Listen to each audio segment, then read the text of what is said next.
Welcome back once again. I want to take you quickly to Parliament, where the National Security Minister, Albert Kandapa, says former Ashanti Regional Security Liaison Officer, DCOP, retired Ayensu Opare Addo, was removed from office by men from headquarters because he was obstructing the work of his successor.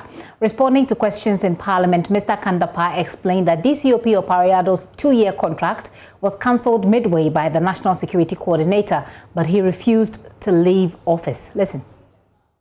Sincere apologies there. We're trying to connect with Joseph Opoku Gakpo live from Parliament so we can hear from the National Security Minister, Albert Kandapa. Well, listen to him now. Was given a 2-year contract to serve as the Ashanti Regional Security Liaison Officer after the expiration of an initial 2-year contract, which began on January 5th, 2018.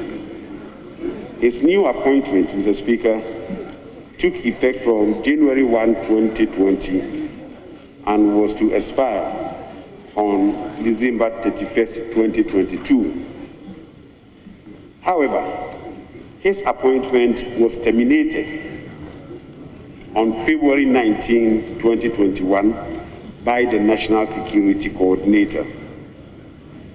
Upon the termination of his contract, Mr. Speaker, DCOP Opare Addo was paid his entitlements as per his appointment letter. Subsequent to the termination of the appointment of DCOP Opare Addo, the ministry appointed Colonel Francis Dufa Atta, retired, as the new Ashanti Regional Security Liaison Officer. The Colonel's appointment took effect from 1st May 2021. But Mr. Speaker, DCOP Opare Addo refused to hand over to Colonel Francis Dufa Atta.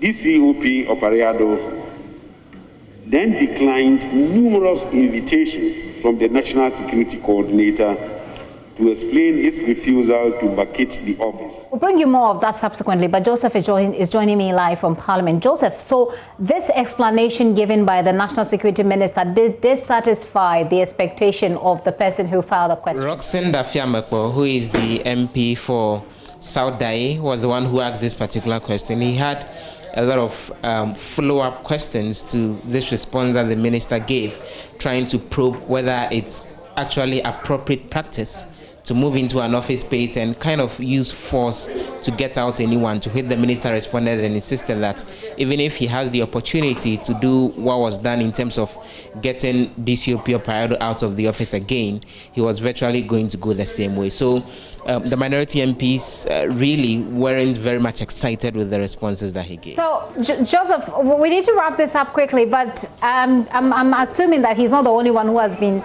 responding to the minister's response. There were other probing questions from the MP for Daklu, Kwame Agboja, as well as a number of the minority MPs.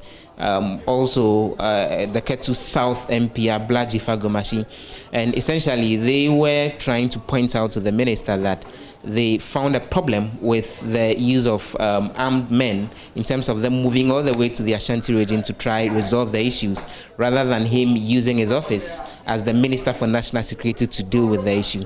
So there was, for example, a question from Madam Gomashi to the minister about whether when he communicated, or for that matter, the National Security Coordinator communicated to Mr. Opare Addo the termination of his contract, there was a response from him, which he replied and said that nothing like that came, and they virtually made the point that some other measures could have been used to resolve the issues amicably, rather than having armed men get to his office in Kumasi. Joseph, that is a story that will continue subsequently here on the channel. Thank you so much for those details. Joseph Opoku Gakpo is Parliamentary Affairs Correspondent. He joined us live from Parliament.